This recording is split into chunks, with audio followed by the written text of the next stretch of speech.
हम अक्सर मैग्नेट को लोहे की किसी चीज से चिपकाने की कोशिश किया करते थे। वहीं जब हमारे पास एक से ज्यादा मैग्नेट हुआ करते थे तब हम उन दोनों मैग्नेट्स को एक साथ चिपकाते थे और एक दूसरे से दूर भागते हुए देखते थे। थोड़ा बड़ा होने के बाद और साइंस पढ़ने के बाद हमें मैग्नेट और उसके इस यूनिक बिहेवियर के बारे में और अच्छे से पता चला।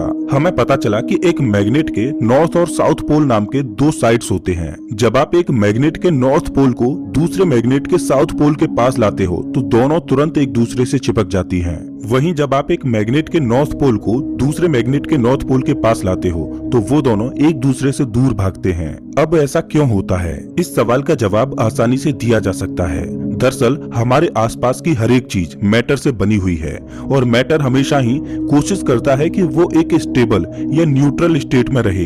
एक नेगेटिव चार्ज हमेशा ही अपने इलेक्ट्रॉन्स को किसी को देना चाहता है ताकि वो स्टेबल स्टेट में आ सके, इसीलिए वो एक पॉजिटिव चार्ज को अपनी तरफ अट्रैक्ट करता है। वहीं दूसरी तरफ एक पॉजिटिव चार्ज को इलेक्ट्रॉन्स की जरूरत होती है अपने स्टेबल स्टेट में आने के लिए, इसीलिए वो भी नेगेटिव चार्ज को अपनी ओर अट्रैक्ट करता है। बिल्कुल यही कॉन्सेप्ट मैग्नेट्स में भी यूज होता है। अगर हम एक मैग्नेट के नॉर्थ पोल को दूसरे मैग्नेट के नॉर्थ पोल के पास रखें तो एक अनस्टेबल एनवायरनमेंट बन जाता है जिसमें वो दोनों एग्जिस्ट नहीं कर सकते। इसको ऐसे समझ लीजिए कि जब बहुत ज्यादा गर्मी का मौसम आता है तब आप कौन से रूम में बैठना पसंद करते हो? एक गर्म रूम में जहाँ पर दिन भर सूर्य की रोशनी पड़ती है या उस रूम में जहाँ पर एसी लगा हुआ है? हमारे लिए एसी वाला रूम सबसे ज्यादा स्टेबल है, इसीलिए हम वहां जाना पसंद करते हैं। स्टेबिलिटी पाने के लिए एक नॉर्थ पोल साउथ पोल को अट्रैक्ट करता है और स्टेबिलिटी पाने के लिए ही एक नॉर्थ पोल दूसरे नॉर्थ पोल से दूर जाता है। लेकिन आज मैं आपसे एक ऐसा सवाल पूछने वाला हूं जिसके बारे में शायद आपने कभी नहीं सोचा होगा। मान लीजिए कि आपके पास एक बार मैग्नेट है जिसके एक ओर नॉर्थ पोल होता है तो दूसरी ओर साउथ पोल होता है। हमें बचपन से सिखाया जाता रहा है कि इस तरह से हर एक मैग्नेट के पास एक नॉर्थ पोल और एक साउथ पोल होता है।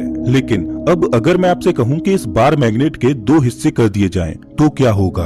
क्या ऐसा करने से हमारे पास ऐसे दो मैग्नेट आ जाएंगे जिसमें एक के पास नॉर्थ पोल है और वहीं दूसरे के पास साउथ पोल है? जवाब है नहीं, और इसी जवाब ने वैज्ञानिकों को परेशान कर रखा है। आखिर क्यों एक सिंगल मैग्नेट के पास केवल नॉर्थ पोल या केवल साउथ पोल नहीं होता?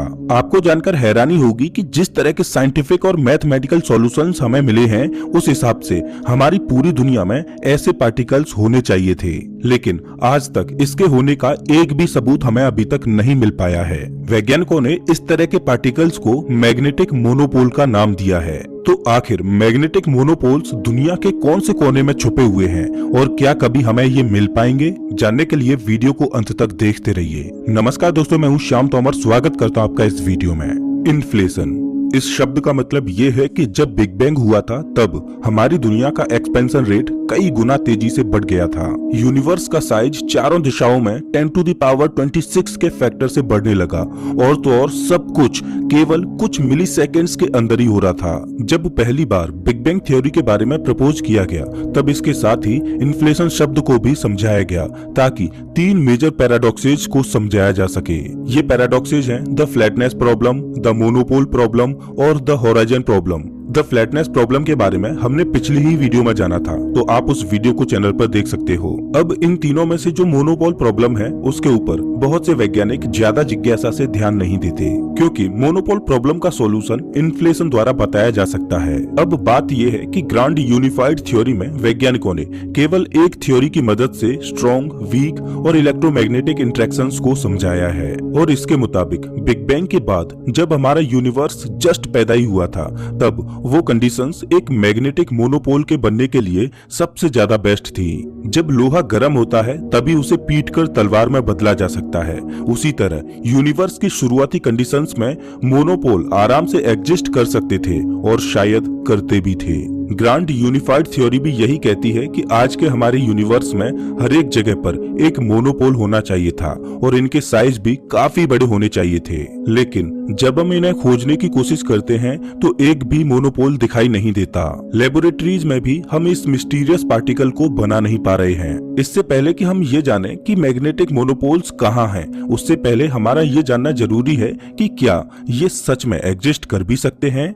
अगर हाँ, तो क्या इनकी तरह ही कोई और पार्टिकल्स भी एग्जिस्ट करता है? जैसा कि मैंने आपको बताया कि एक बार मैग्नेट के अंदर नॉर्थ और साउथ पोल होते हैं और जब आप इस मैग्नेट को दो हिस्सों में डिवाइड कर देते हो तो ये दो नए मैग्नेट्स में बदल जाते हैं जिनके पास अपने नॉर्थ या साउथ पोल होते हैं। इन्हें डाइपोल्स भी कहा जाता है। इस तरह से नॉर्थ पोल और साउथ पोल को तोड़कर हम मैग्नेटिक मोनोपोल नहीं बना सकते।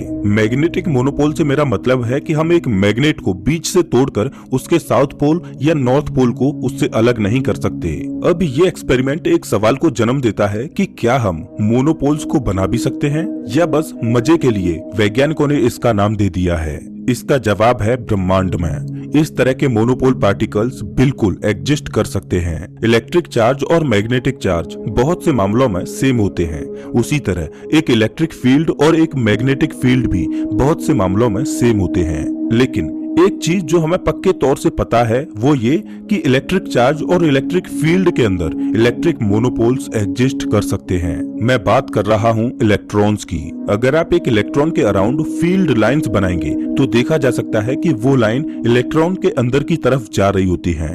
वो इसलिए क्योंकि इलेक्ट्रॉन के पास केवल एक नेगेटिव चार्ज होता है। बिल्कुल इसी तरह ऐसे पार्टिकल्स भी हैं जिनके अंदर केवल पॉजिटिव चार्ज एग्जिस्ट करता है, जैसे कि प्रोटॉन्स। वहीं अगर आप एक मैग्नेट के फील्ड लाइंस को ऑब्जर्व करोगे तो उसके फील्ड लाइंस एक क्लोज्ड लूप में होते हैं। वहीं इलेक्ट्रॉन्स और प्रोटॉन्स के फील्ड लाइंस पूरी तरह से ओपन होते हैं। मैग्नेटिज्म और इलेक्ट्रिसिटी को एक ही सिक्के के दो हिस्से कहा जाता है, लेकिन तब भी हमें केवल इलेक्ट्रिसिटी से जुड़े हुए मोनोपोल्स ही अब तक मिले हैं। मैग्नेटिक मोनोपोल का कोई अता पता नहीं है। मैग्नेटिज्म और इलेक्ट्रिसिटी के मैथमेटिकल इक्वेशंस भी कई मामलों में सेम हैं। पॉल डायरेक नाम के साइंटिस्ट ने क्वांटम मैकेनिक्स की कॉम्प्लेक्स थ्योरीज सॉल्व करने के बाद कहा था कि मैग्नेटिक मोनोपोल्स बिल्कुल एग्जिस्ट करते हैं, फिर चाहे वो पूरे यूनिवर्स में सिर्फ एक ही तरह का पार्टिकल क्यों ना हो। तो आखिर क्यों हम इन मोनोपोल्स को ढूंढ नहीं पा रहे हैं और क्यों हम एक्सपेरिमेंट्स के द्वारा इन्हें लैब में नहीं बना पा रहे हैं? इसकी सबसे पहली प्रॉब्लम तो ये है कि ग्रांड यूनिफाइड थ्योरी के मुताबिक मैग्नेटिक मोनोपोल्स बहुत ही बड़े होते हैं, उन्हें लैब में बना पाना नामुमकिन है। एक मैग्नेटिक मोनोपोल का मास बहुत ही ज्यादा होगा और जितना ज्यादा मास होगा उसे बनने के लिए उतनी ही ज्यादा एनर्जी लगेगी। चलिए मान लेते हैं कि इंसानों द्वारा इसे भले ही नहीं बनाया जा सकता, लेकिन बिग बैंग के बाद तो बहुत सारे मैग्नेटिक मोनोपोल्स जरूर बने होंगे जो पूरी दुनिया में फैले हुए हैं, जो हमें दिखाई देने चाहिए थे। बस इसी सवाल का जवाब देने के लिए इन्फ्लेशन थ्योरी सामने आती है। इन्फ्लेशन के मुताबिक बिग बैंग ने बहुत सारे मैग्नेटिक मोनोपोल्स को अर्ली यूनिवर्स में क्रिएट कर दिया था। इस बात में कोई शक नहीं है कि किसी भी रूप से इन्फ्लेशन ये नहीं कह रहा है कि मोनोपोल्स एग्जिस्ट नहीं करते। इन्फ्लेशन तो बस ये बताता है कि मोनोपोल्स आखिर गए कहाँ हैं। सीधी भाषा में बोलूं तो मैग्नेटिक मोनोपोल्स हमारे इस ऑब्जर्वेबल यूनिवर्स से बहुत ही ज्यादा दूर हैं। जब बिग बैंग हुआ तब मैग्नेटिक मोनोपोल्स बने होंगे, लेकिन फिर जब इन्फ्लेशन आया तो उसने इन पार्टिकल्स के बीच इतनी ज्यादा स्पेस क्रिएट कर दी कि ये दुनिया के अलग अलग कोने में जाकर बस गए। मैग्नेटिक मोनोपोल्स के बीच में जो छोटा सा स्पेस था वो इन्फ्लेशन की वजह से इतना ज्यादा बड़ा हो गया कि हम इन्हें कभी नहीं देख पाएंगे। वैज्ञानिक कहते हैं कि इस पूरे यूनिवर्स में हमें मुश्किल से शायद एक मैग्नेटिक मोनोपोल दिख सकता है और वो भी दुनिया में कहीं भी हो सकता है।